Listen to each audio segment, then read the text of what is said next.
For Best Music Coach, my name is Dan, and you are watching a music teacher's reaction live and in real time to Shin Megami Tensei 5 original soundtrack. This is part 4, disc 4. I've never heard this music before, not once ever before in my life. There's no preparation, no notes ahead of time, so everything I talk about, everything I plan out is going to be off the top of my head in the moment. Is there a lag again, chat? If tell me there's a lag, I'm gonna stop the stream and start it again. Oh no. don't joke with me now. Type of 1 if we're all good on the lag. I'm gonna go ahead and start. No auto delay. All right, great, awesome. All right, we're gonna rock and roll this thing, starting with Demon King's Castle, which is, let's be honest, kind of an intense and foreboding and ominous name of a song. Let's check it out.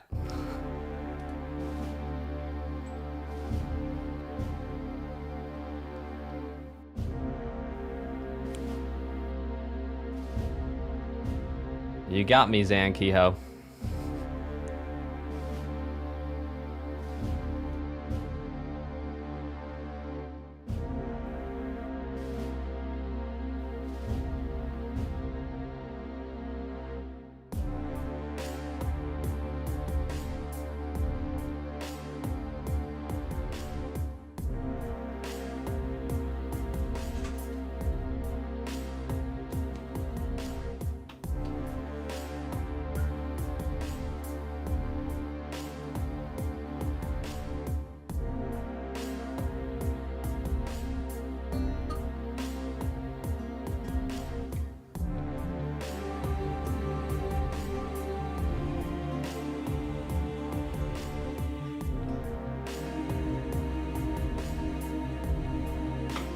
Oh, thank you, King Peggy.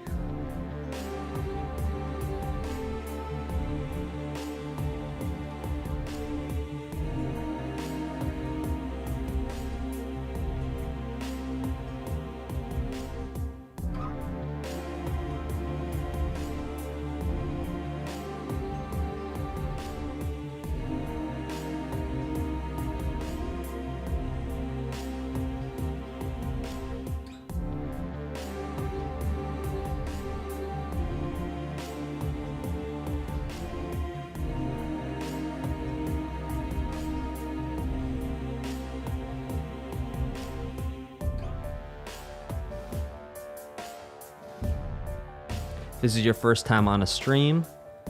First couple songs, I'm just gonna listen. I'm not gonna say too much. As we start getting into it, I'll start pointing out more things and making more connections.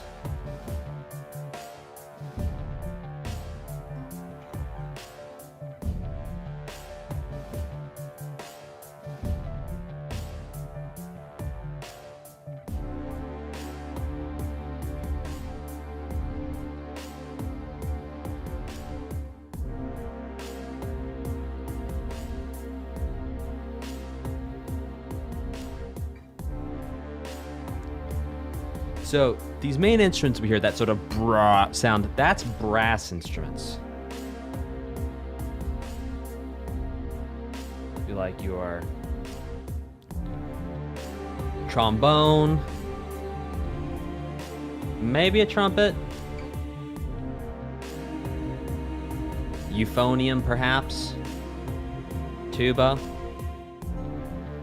a baritone trombone.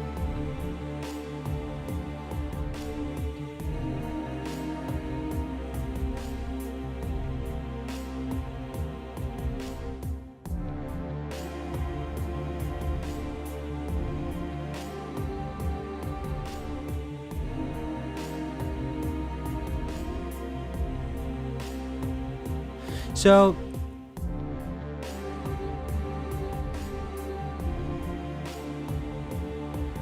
this piece of music clearly is for exploring somewhere, because it's not too invasive, there's not a lot going on.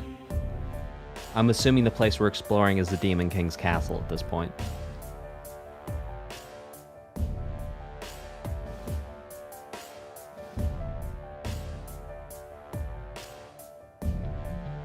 There's an interesting snap sound in the drums.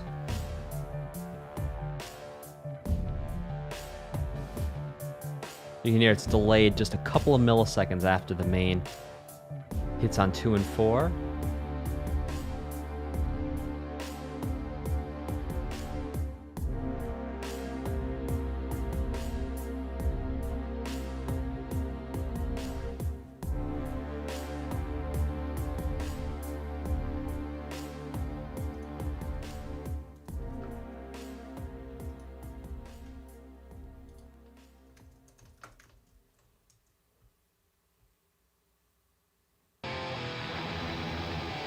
All right, let's thrash it.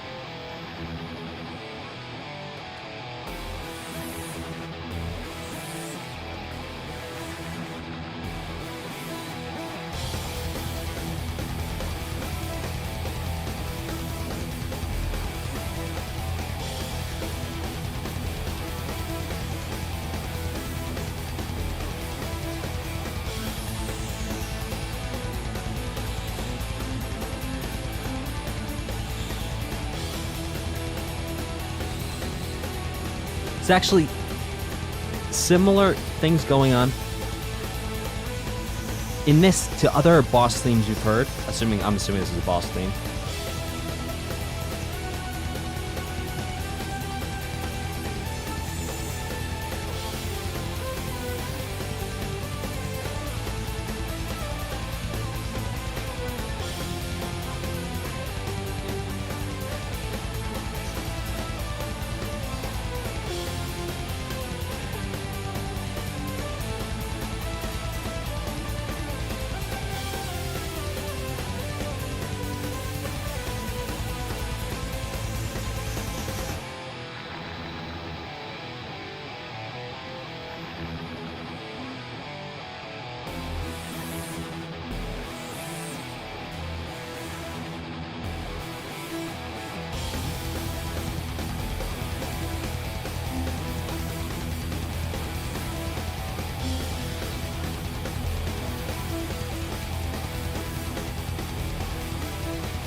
So,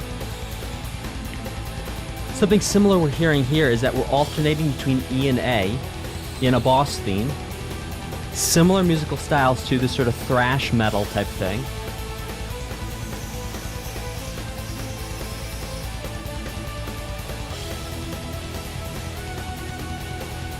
Really reminds me of like Metallica's first album, Kill 'Em All, where there was a song interestingly enough called Whiplash, Pikachu. But it's like now we're in A. We're doing like a flat 6, flat 7, 1 in A.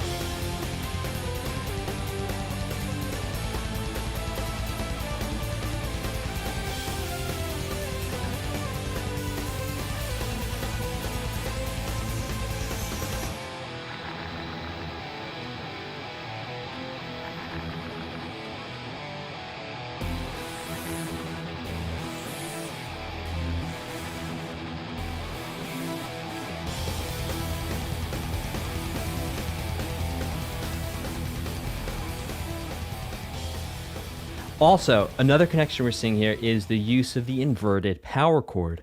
We saw this actually a lot in disc 3, whereas typically when you have a power chord, it would be an interval of perfect fifths, so like 1, 2, 3, 4, 5, playing that together. Instead, we're taking 5 and putting it on the bottom, so.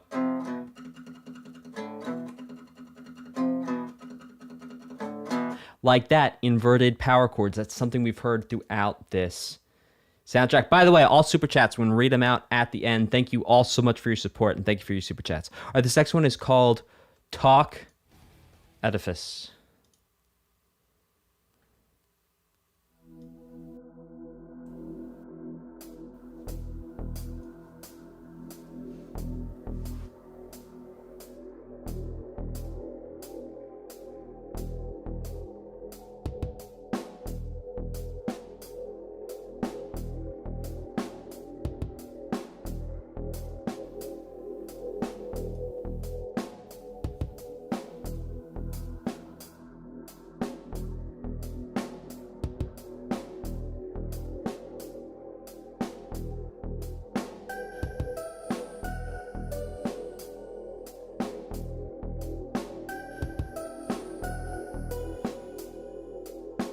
So again here, we're in 4/4. This is something we've seen throughout the soundtrack, that the way the drums are structured, or the way the rhythmic hits or the rhythmic accents are structured, makes it feel very imbalanced, almost like we're not in 4/4. And again, imbalanced, it's a subjective term.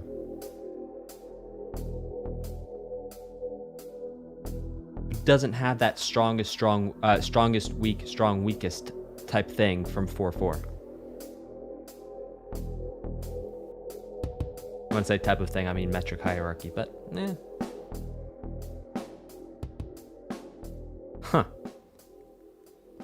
I'm assuming some dialogue was perhaps happening there because there wasn't too much going on in the music.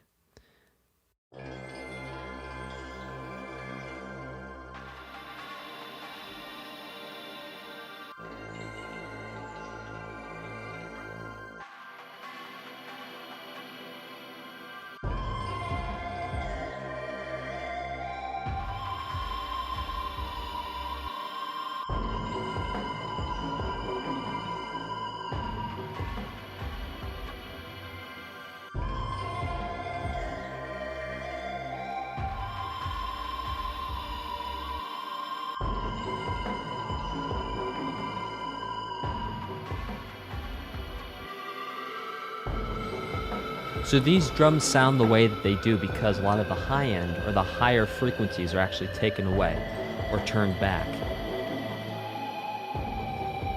That's what sort of makes it sound like they're being played underwater or in the room next door.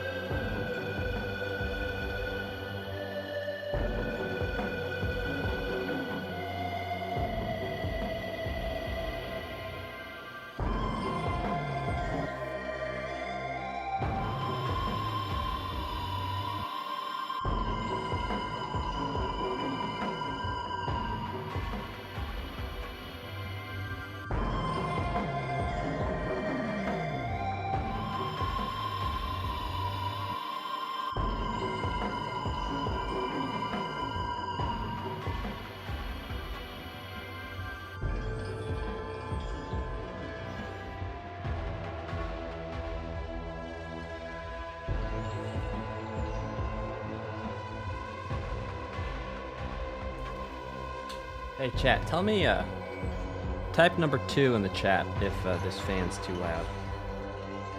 It is getting to be summertime around here. This computer and these lights are making this room warm.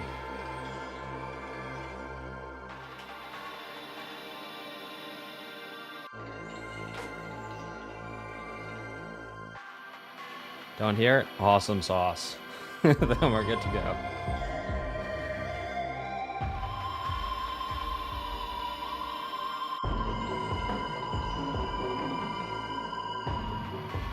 Press 6 to hear more options.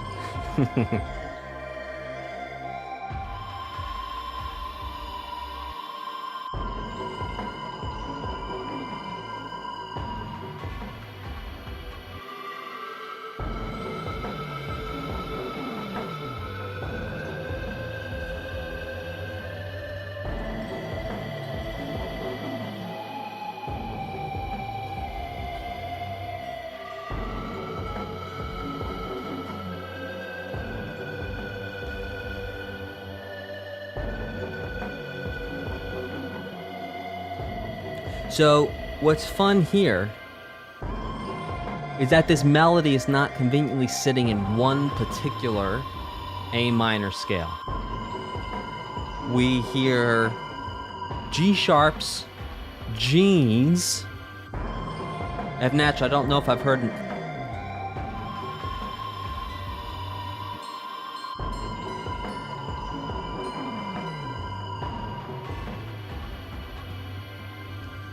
So the very fact that you have a G sharp and a G is always kind of fun in a minor scale. Well, that you have a raised 7th and a flat 7, I should say.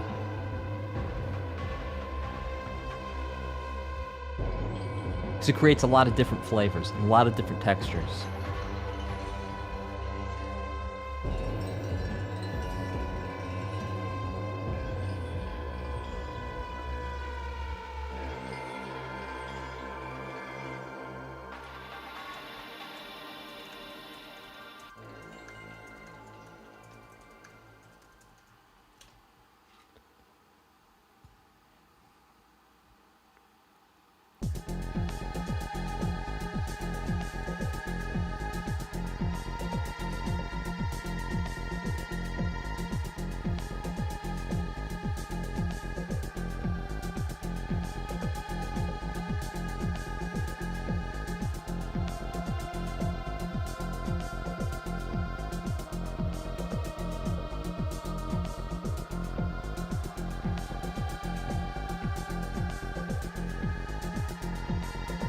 All right, so this is called Battle Mitama. I'm gonna guess what's happening on the screen right now based on the music. I'm guessing that this fight is happening somewhere, either in space or there's a very, very large arena around, or perhaps you can sort of like see a lot of things around you, like off into the distance. Type 1 if I'm right, type 2 if I'm totally off.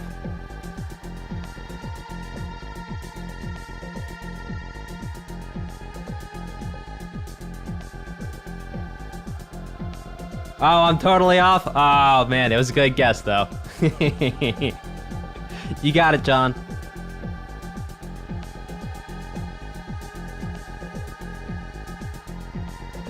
Ah, it's not about the place, but the type of anime.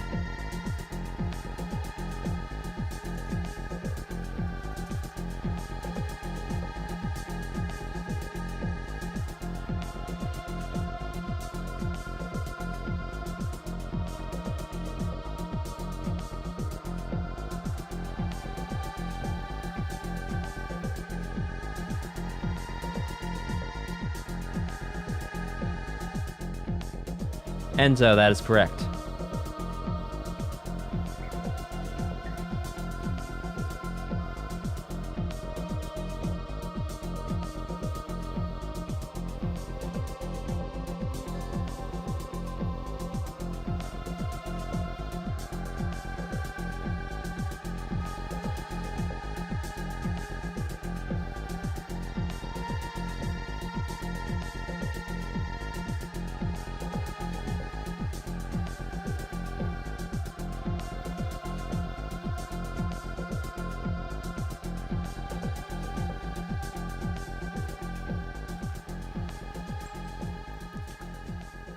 Okay, so besides the fact that I was completely wrong on my guess there, which does happen, turns out I'm not the clairvoyance coach, I'm the music coach. This next one is called Tsukuyomi.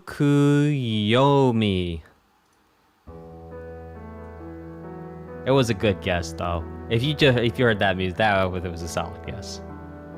Enzo, you got it.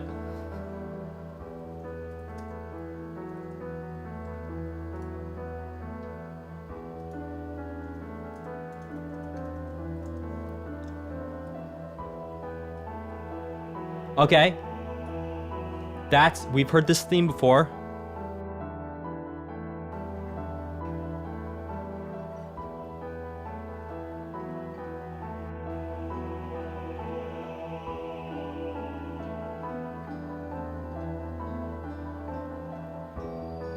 So I think we heard this theme at the beginning of disc 2, was it?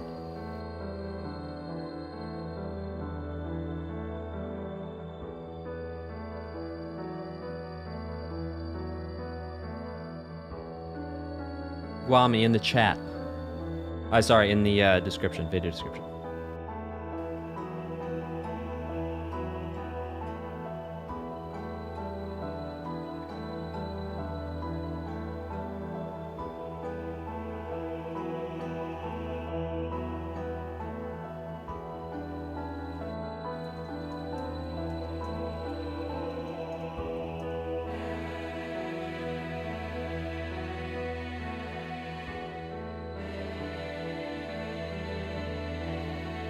Anytime I hear these, I think of Celeste.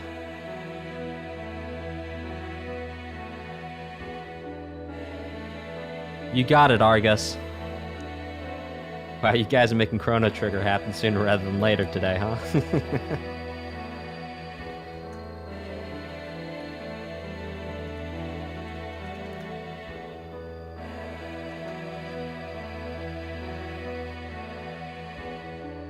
Like, you know what the piano is doing right now is it's playing on that main theme. Well, if you can call that a theme, well, perhaps a motif would be better. It's like 4 notes. Well, maybe a theme.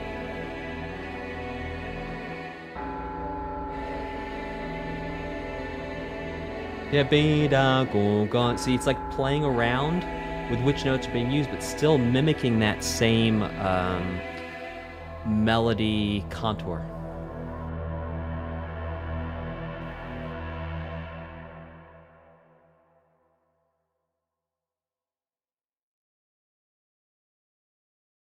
Is that what it is? Japanese enka singing? I'm writing that down. That's something I have not.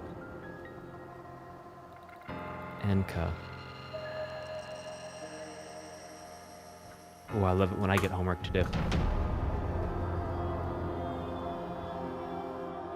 You got it, MG.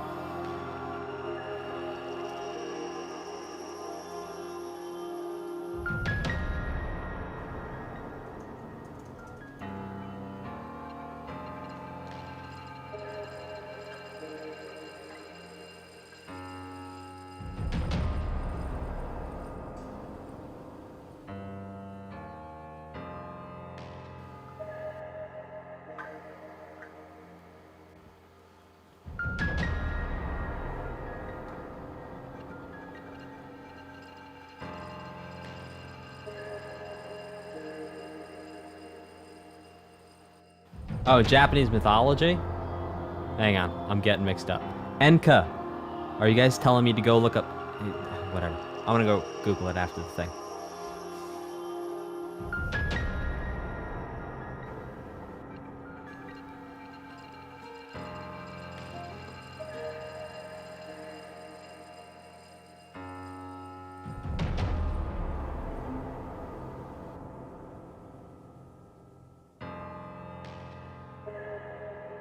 Don't Google it. Bing it. Shall I DuckDuckGo it, sir?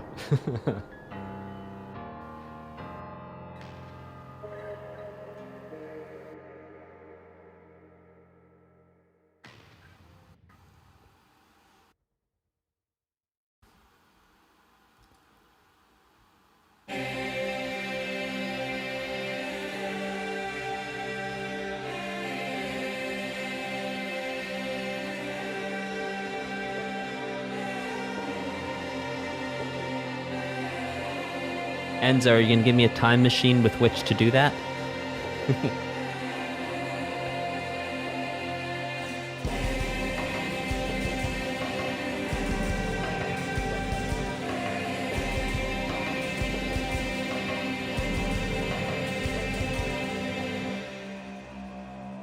Oh, that was an interesting little tidbit there. Very short, but very interesting. Those the chords in the voices, very interesting, and that felt like a tease. That was really quick. This next one is called "Those with Knowledge."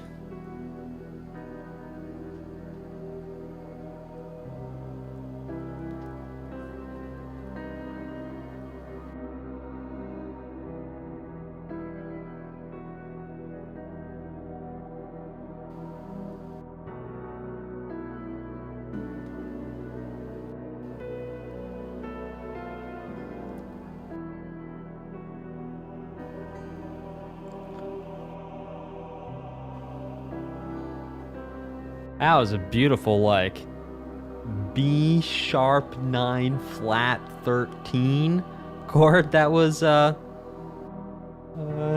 implied there. Wait. No, not flat 13. Sharp 5. Well, it was the same thing. Yeah, we'll call it flat 13.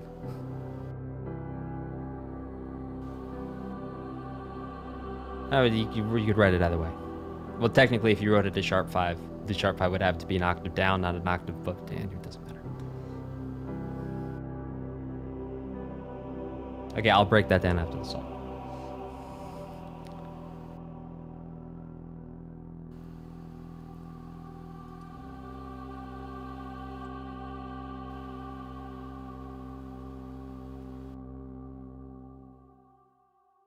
Okay, so why did I say, well, maybe it's a flat 13 and maybe it's a sharp 5? So here's the reason behind that. So there's this thing called, in music, called anharmonic equivalence. And what an anharmonic equivalent is, it's a single sound like this. For example, you see how that's one sound? But depending on the context it shows up in, it might have two different names. So, you know, you might know someone whose name is Robert, but they also go by Bob, or a Daniel to a Dan, or whatever, a Benny to a Jets. Joke. So you have one note, one sound, and it has two different names. So we could look at this note right here as either being a G sharp, well, in this case, in the case of that was chord that was being played there or implied there, the B7 sharp 9 flat 13 chord, we can look at this note right here, this G, as not really being a G. We're going to look at it as either being a sharp 5, so we're going to look at it as being an F double sharp, or we're going to look at it indeed as being a G in the case of the flat 13. Now, why did I say, well, technically we said sharp 5 would have to be an octave down. What that means is when you talk about chords, if you say sharp 5 or flat 5, and yes, it's fine to write that in the chord, but technically speaking, if the number is less than 8, it should be in the octave of the root of the chord. So, if I was to do that, I would actually need it to be in that octave. So here's the difference. Here's a B7 sharp 5 sharp 5 sharp 9, or augmented 5th sharp 9, like that. Well, technically there wasn't a 7th in there, so hang on. All right, and then here it is with the flat 13. Little bit of a different sound because it is higher. Okay, let's keep this thing rocking and rolling. Almost broke my fingers on that Alan Holdsworth chord right there. Guitar players, you know what I mean. All right, let's keep this thing rocking and rolling with Abdiel and Ichiro. Double sharp. Yeah, that's right. You can have double sharps and double flats. So if the F sharp of B is already the 5 and you have to sharpen it again, you have to bring it up a half step, then it's F double sharp. Ah, there's our little thematic element, shall we call it.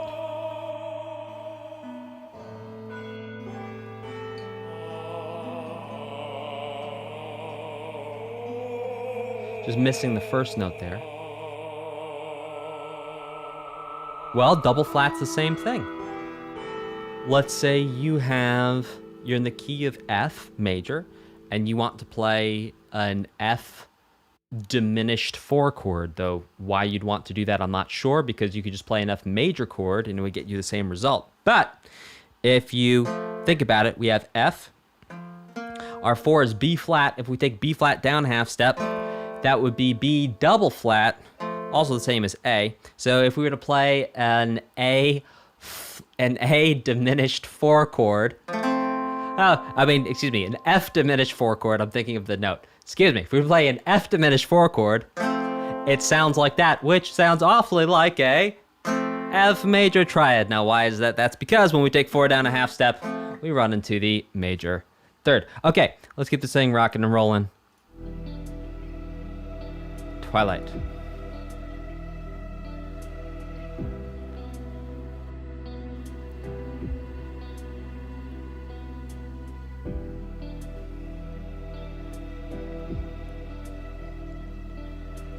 Yes, Attack of Titan is on the list, I believe. You can check on that in the video description.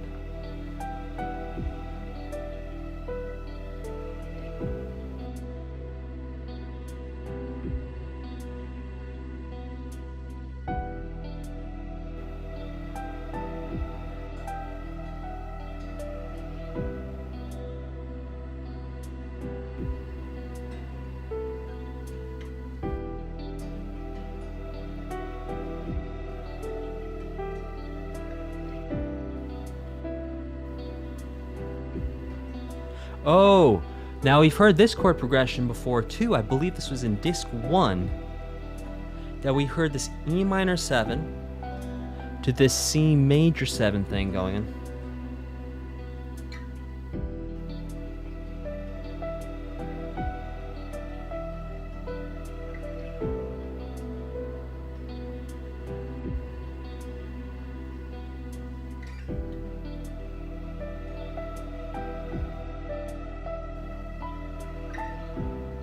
Apex, there will be a part 5.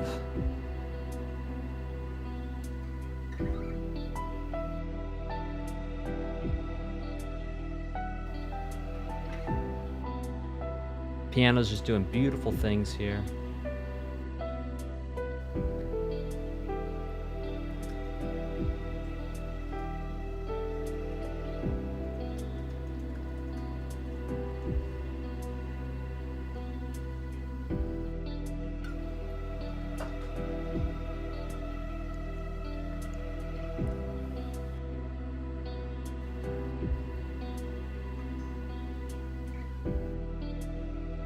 So I think something else interesting to talk about the guitar chords that are being used here is they don't actually have a fifth.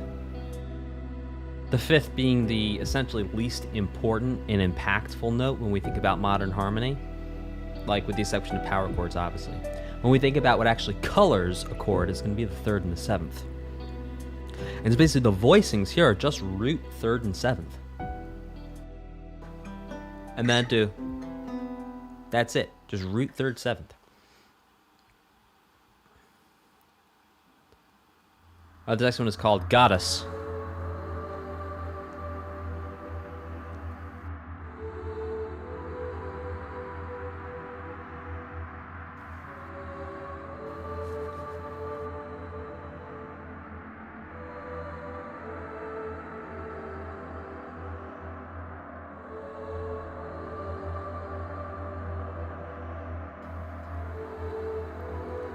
So again, we're hanging out in this E minor area, which we've heard a lot in the first three. We've heard E minor things. We're hearing a lot more here on disc 4.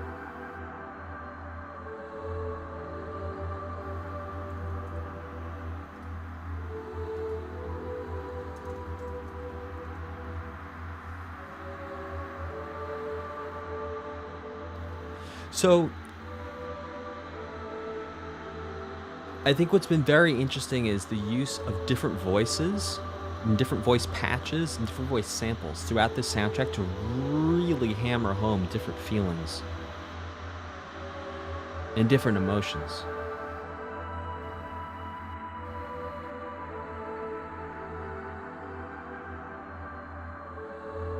Hey, funny story about macaroni that I'll tell you right after this. Yeah, Argus, I highly recommend grabbing some headphones.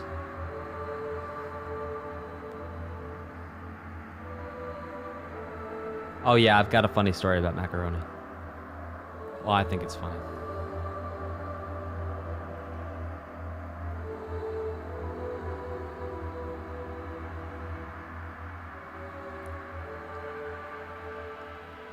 Okay, before we head into the next one, here's my funny story about macaroni. So in the United States, there's a chain restaurant called Macaroni Grill, at which you can get more or less like Italian food. It's sort of like an Italian chain. It's sort of like an Olive Garden, but it's called Macaroni Grill. Anyway, for the longest time, my parents thought it was called Marconi Grill. And so I'd be like, can we go to Marconi Grill? And it's because no one had taken the time to just read the sign that said Macaroni Grill. So that's my funny story. That, again, I did say might not be very funny. But there you go. This next one is called Ueno.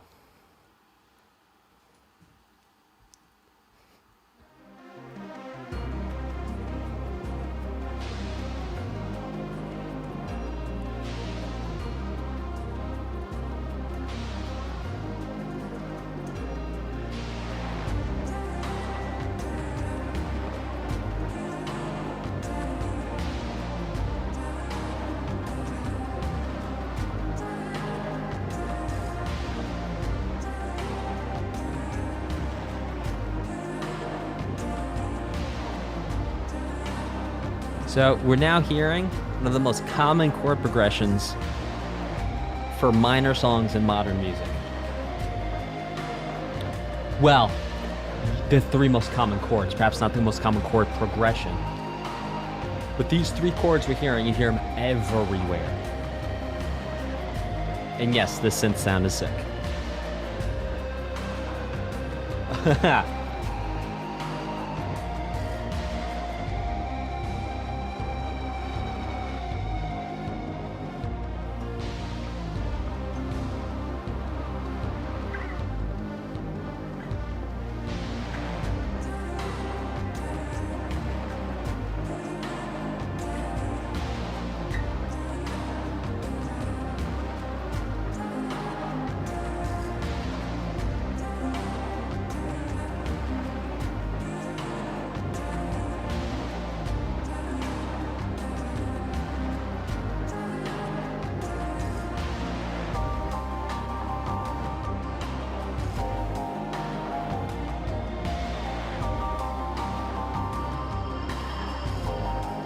Oh, it does groove. It does groove.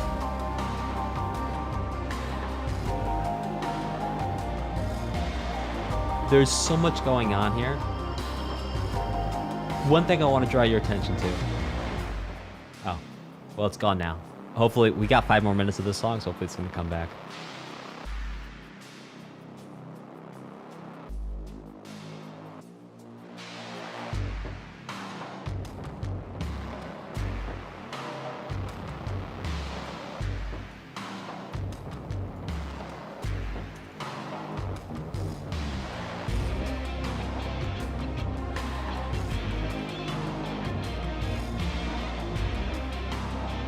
Okay, so the one thing I want to point out to you is right all the way on the sides.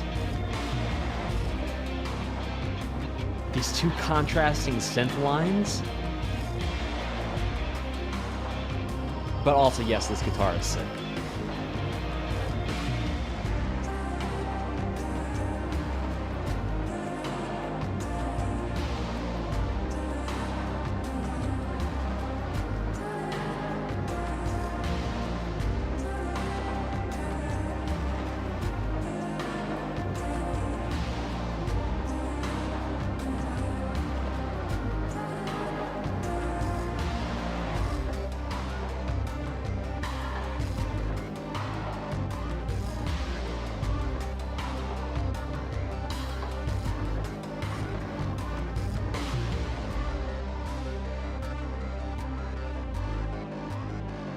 Yeah, come on, bass.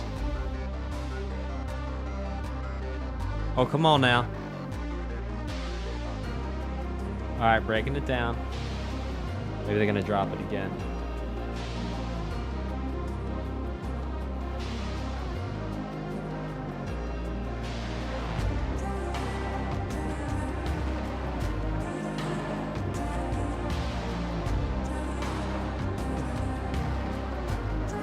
Okay, this drum groove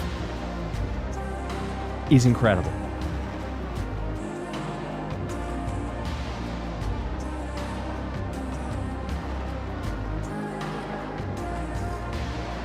All right, one sound, another sound, a third sound, fourth sound, first sound, second sound, third sound, fourth sound. Each beat has a different sound for the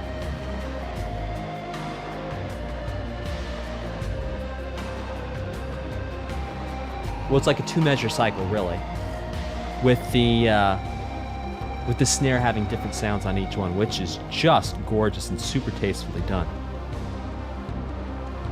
Now, that isn't something that happens all the time, and that's why it's remarkable here,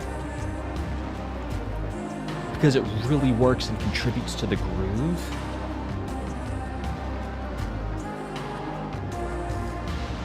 Oh my gosh, it's so tasteful.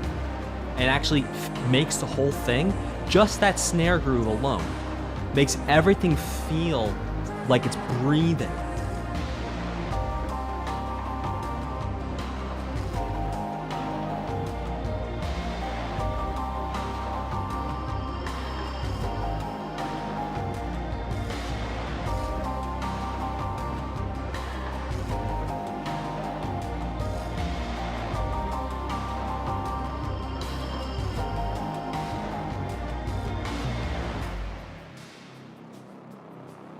Well, Jay, I really look forward to it.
Well, that was honestly really cool and felt that did not feel like a 7 minute song. That was just a lot of fun. Really good groove, incredible arrangement, incredible instrumentation. Really incredible. This one is called Quest Order.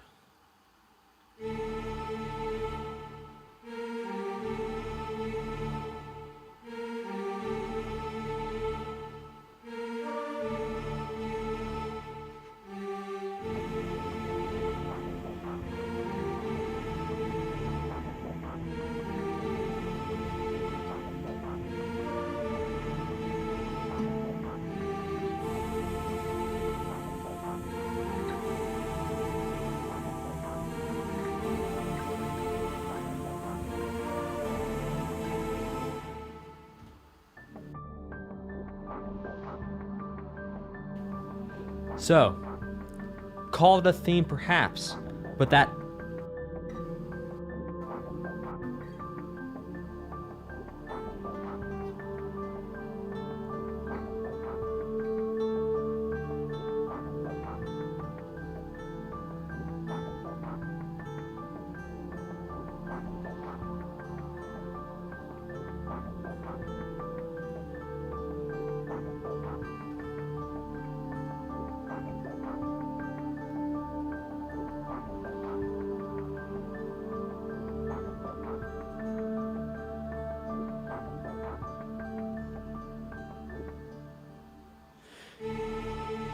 so why those three notes repeated over and over again there? Why that felt like it wasn't sitting is because it was actually arpeggiating a sus chord.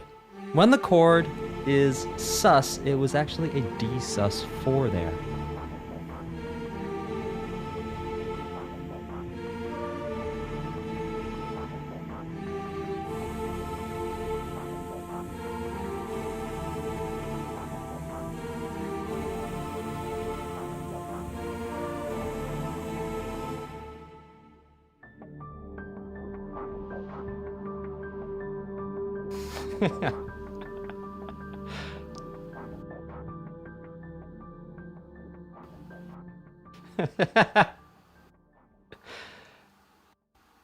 Okay, this one is called Quest Disorder.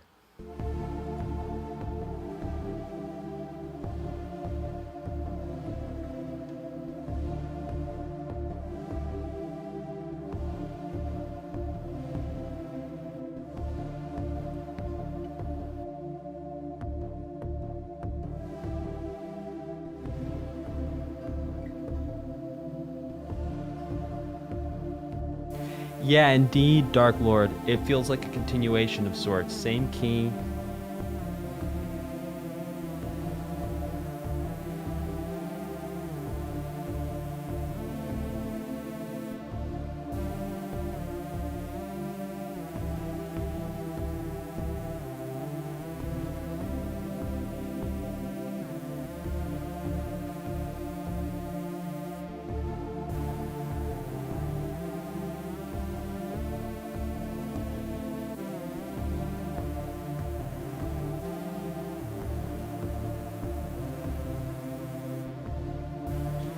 Yeah, Cosmic Synapse. Okay. Is that percussion? I actually call that bass. Perhaps there's a percussion instrument mixed in there, layered in there, but it could also just be the way the bass synth sound attacks. That could get us that percussive little sort of click feeling on top of those lower sounds.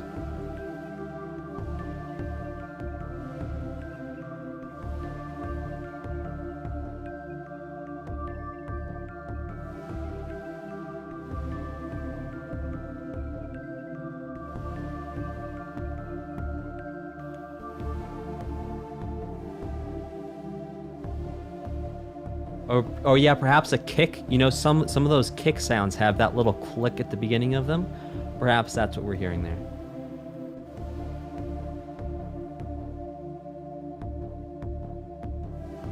But also, I like how that dogon, bongon, bon, it's kind of panning back and forth.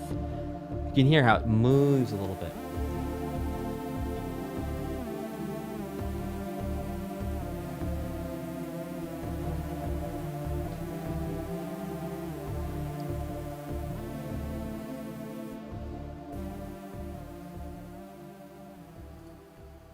Oh, the next one is called Battle Destruction. Ruh-roh.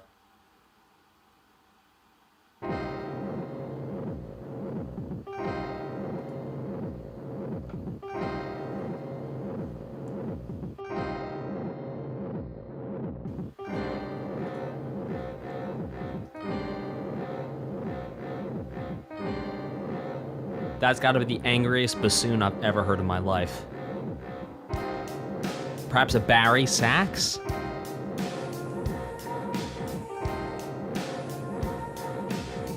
I'm gonna guess baritone sax.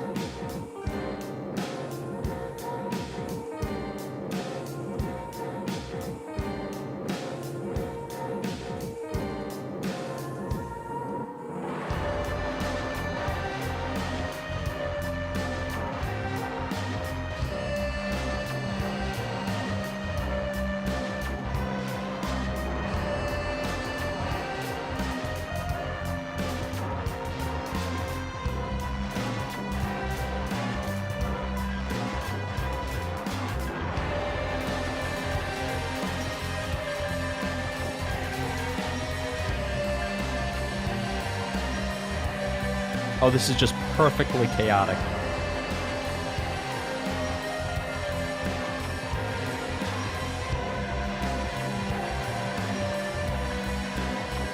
So just like with like lo-fi music, we can hear the drums are not quite lined up, synchronized, but now we're doing something totally different.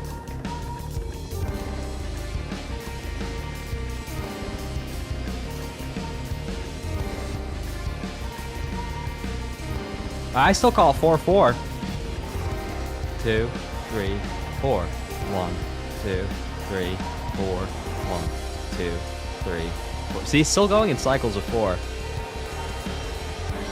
I think this is a composer just doing what they've been doing this entire soundtrack, which is playing games with 4/4.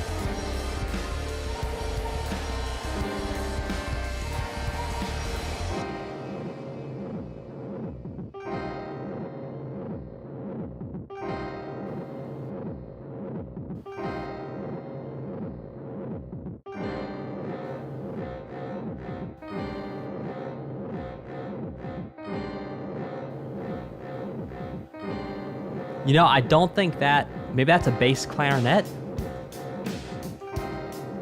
Because I heard it playing, too. It almost sounded like a double reed, man. I don't know. Maybe that is a bassoon. Maybe some of our woodwind specialists on the channel will be able to comment and put their give their input for what instrument they think that is. Jello Trooper says, theme of the strongest boss in the game. Wow.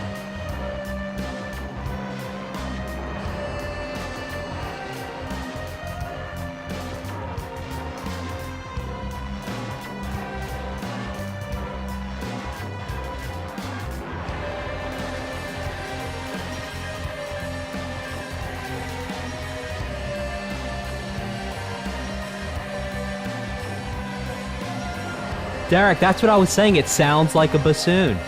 A contrabass bassoon. I've never even heard of a contrabass. I gotta go Google that. I'm adding that to my list of things to Google after the stream.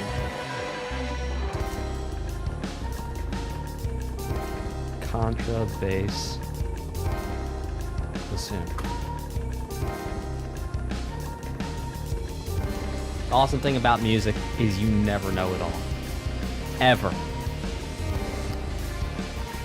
You need a couple hundred lifetimes, I think, to get a solid handle over it.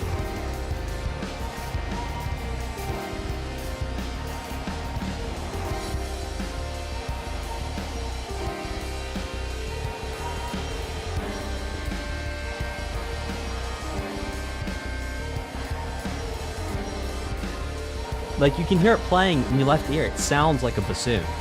It does not sound like a bari sax.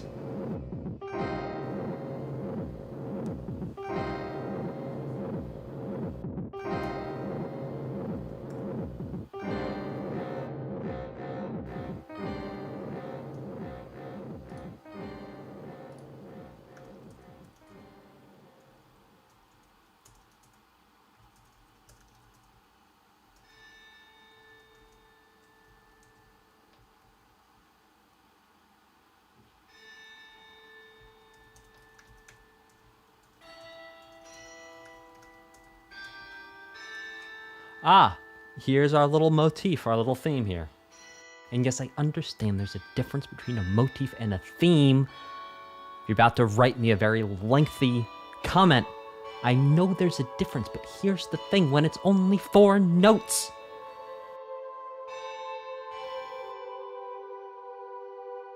Yeah.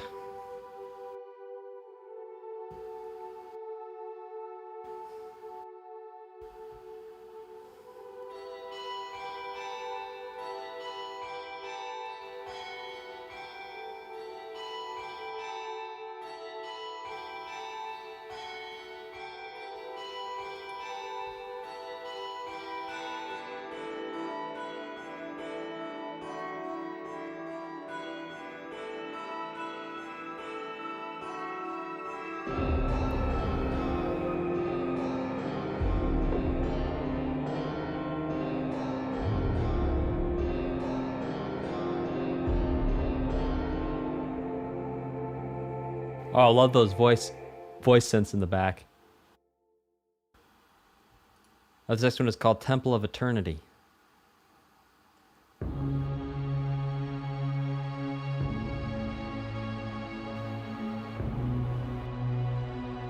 Yeah, but here's the thing, guys. You can only call them a leitmotif if you understand how the music is associated to a person, place, or thing. If I don't understand how it's associated to a person, place, or thing, I therefore cannot technically call it a leitmotif, because for me, it's not a leitmotif. It is quite simply a motif. Or perhaps a theme.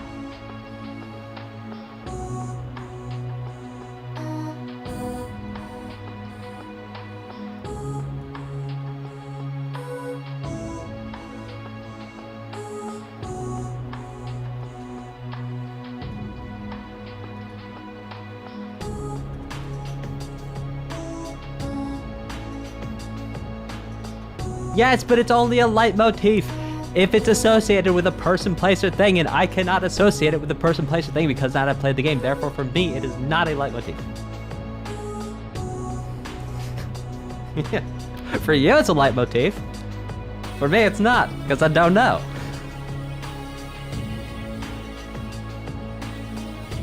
Person, place, thing.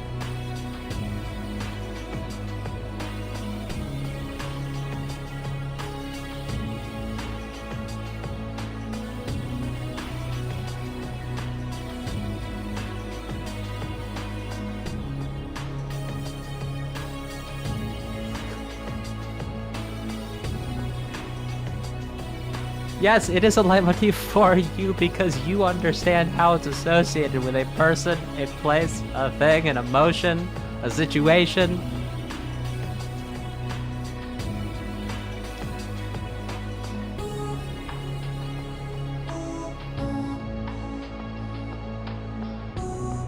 I mean, you can tell me it's a leitmotif. You can say, this is a leitmotif for X, and I'll say, oh, okay. I believe you.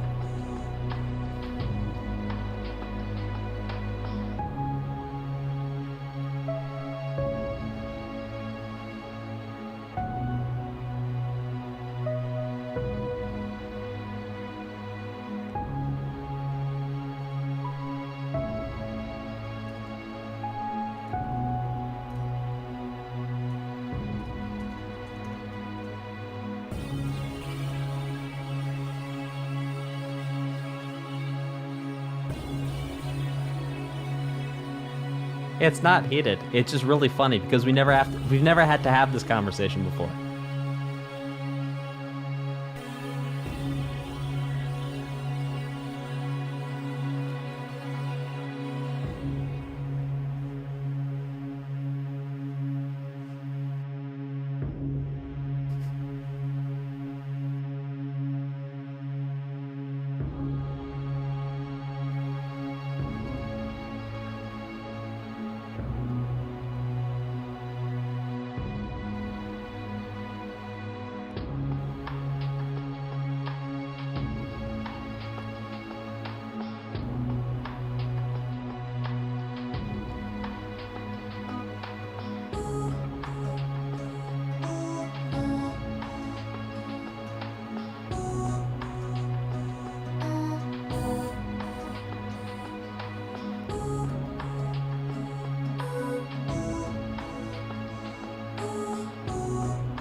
Ah.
Beautiful.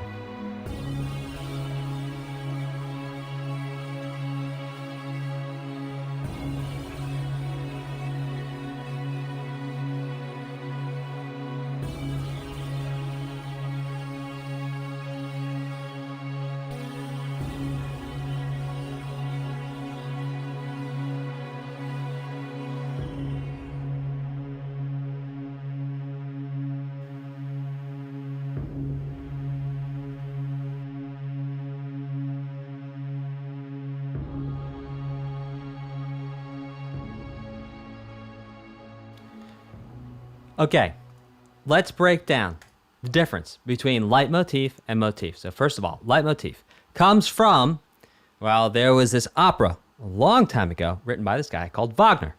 And one of Wagner's buddies was like, hey, dude, Wagner, talking to Wagner, he was like, hey, dude, the way you're writing this, you keep on having these certain themes and these motifs based around characters, places, things, nouns, emotions, like a love potion or a ring, things like that. Okay, and so he was like, well, you know what we're going to do? And this was not Wagner himself, this was one of Wagner's buddies. He was like, you know, we're going to call these leitmotifs. So leitmotifs are a musical element, a musical melody that represents a person, a place, or a thing, right? Represents a noun. Now, here's the thing.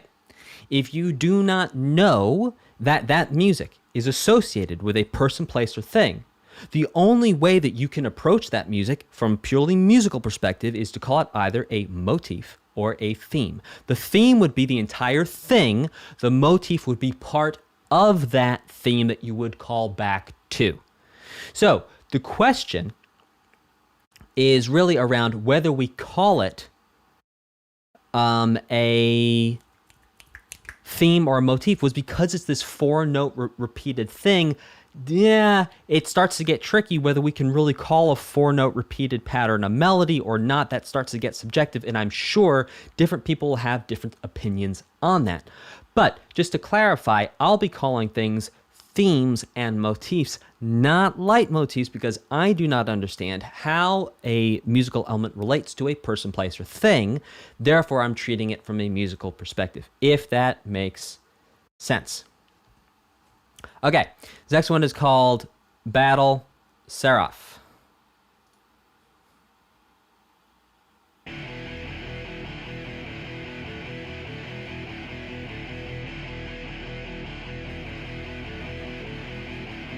Inverted power chords again.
Oh, a little I shot the sheriff there.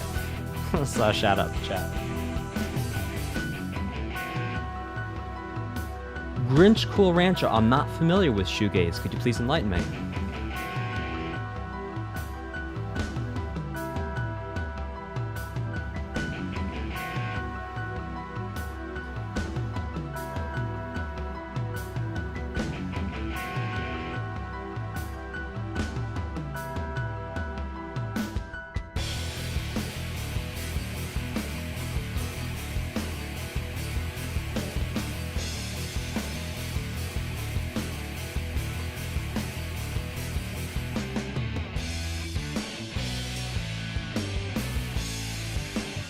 Oh, I get it. Now you're saying the ba-da-da-ba-da-be-da. Okay, I get it.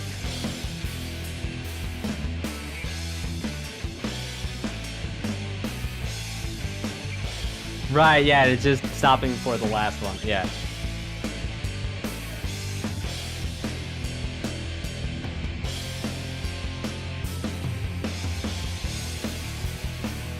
Right, okay. I'll break that down afterwards if any of you guys didn't catch that.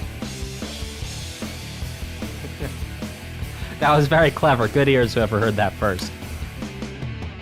I mean, good ears to everyone who heard it.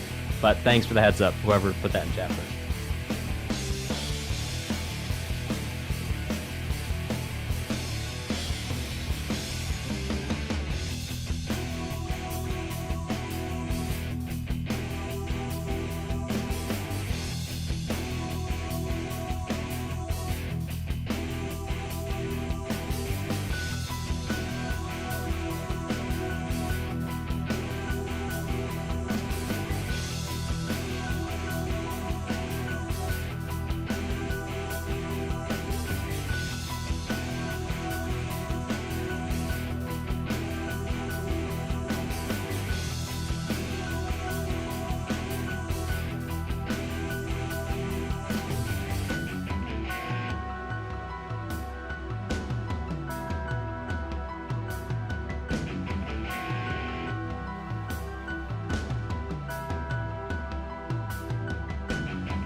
Okay, so here's what everyone was talking about with the I Shot the Sheriff. So in this song, there's a part that goes...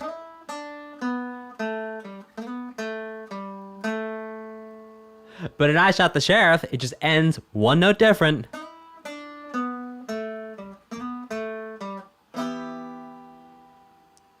If I am guilty, I will pay. The next one is called Falling from Grace.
So something that was interesting in that chimes part was the gajing, gajing, gajing, those little appoggiaturas, perhaps, when you have two notes very close together, sort of a little grace note in there. Hey guys, before we listen to the next song, there is a little thing in the chat with a link to the 10 things I think every gamer should know about music theory. Go ahead, click on that link, get a free download. There's other free downloads that comes to you like tomorrow and other things like that. Go check it out. It's really cool. And that would be awesome. All right, this next one is called He Who Fought the Forces of Chaos. It's pinned in the chat. He who fought the forces of chaos and order. All right, he who fought the forces of chaos and order. Okay, we've heard this theme before.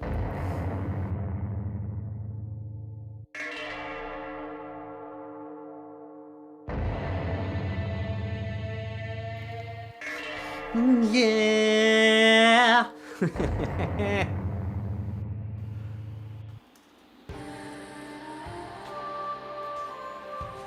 Pinned in the comments.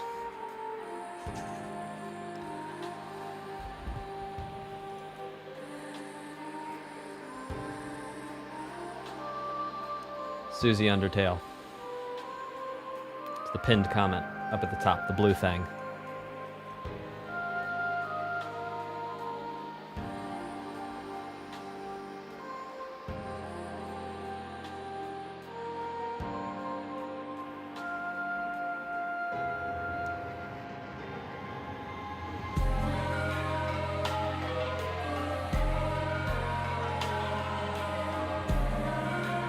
This is great.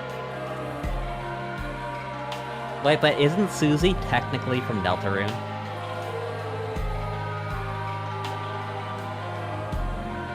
Thanks, Susie.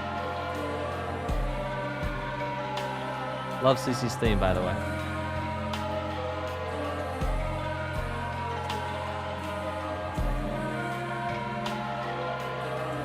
So, these wind chimes... Oh, is her last really Susie? Oh, that is so cool. I had no idea. That's awesome. Thank you.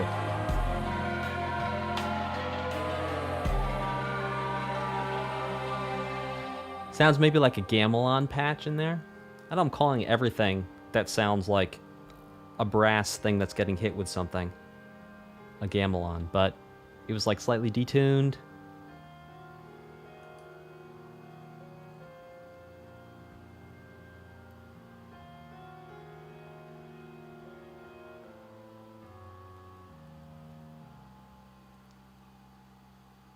Oh, that was so cool.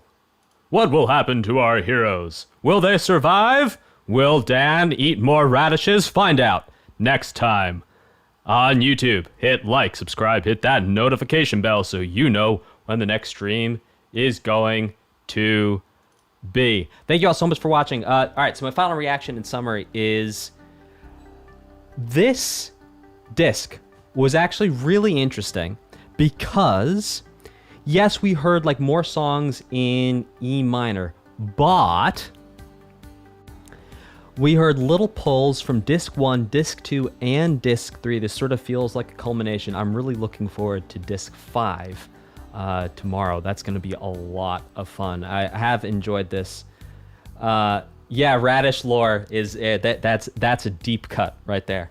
A lot of fun. A bit of groove, a bit of hanging out, lots of callbacks, lots of themes, some interesting arpeggios. And again, I said this about the last disc, but I'll say it again here. The composer is so versatile in all the different genres that they're stepping into and doing. And they're doing it with such mastery and so tastefully. It's very impressive, and I like it a lot.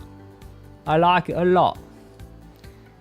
Cool, let's read some super chats, shall we? And before we do that, hit like, subscribe, hit that notification bell. There is a pinned thing in the chat with a link to the 10 things I think every gamer should know about music theory. Go click on that, check it out, get free things.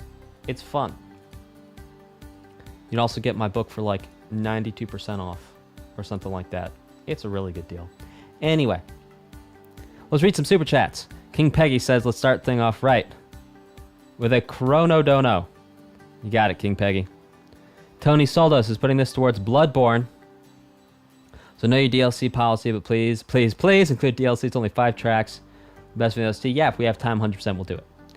The game soundtrack is still amazing too. Rubberman202 says, another request from Mother 1. Rubberman202, you are persistent. It's going to happen. Rather you act to the OST before Mother 3, since there are musical callbacks to Earthbound. It's up to you, though. Oh, we'll see what we can do there.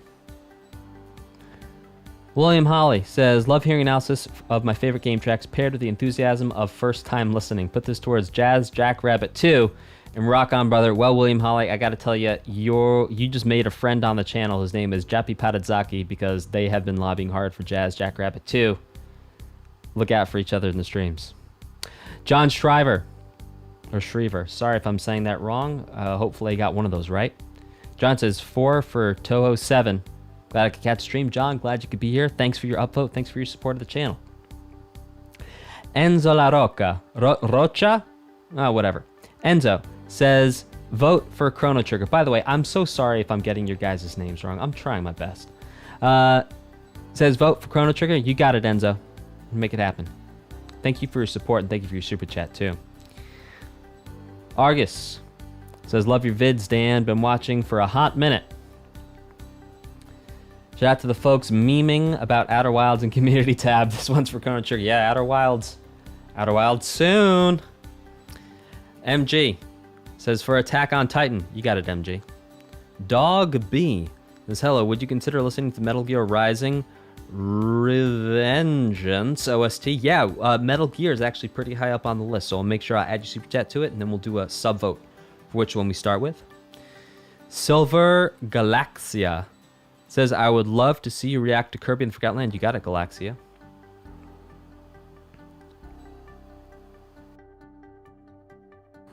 Bex Lizard. Hey, Bex. Bex says, Thirsty Thursday. I gotta go Chrono Trigger craving. You got it.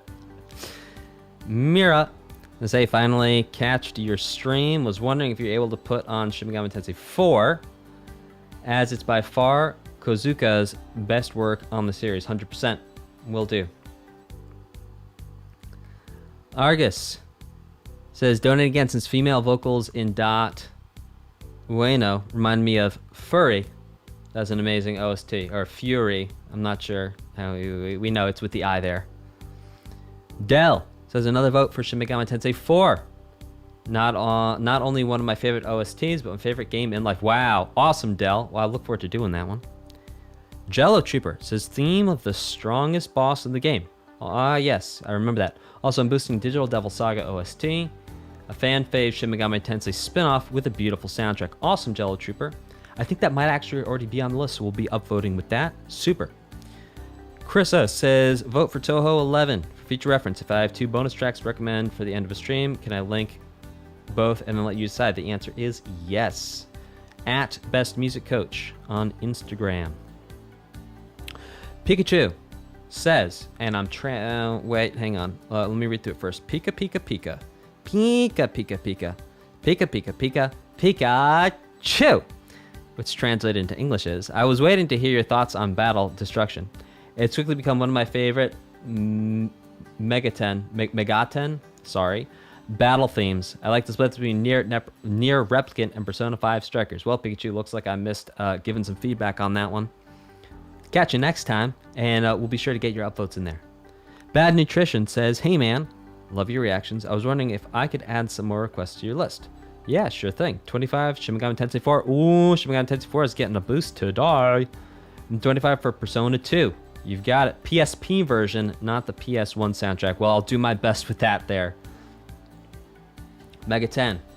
Awesome. Well, thank you all so much for hanging out on the stream. Thank you for watching both the live streams and the videos on demand. It is really an honor that you take time out of your day to come hang out and spend time watching me and hanging out with the community, and it really means a lot to me.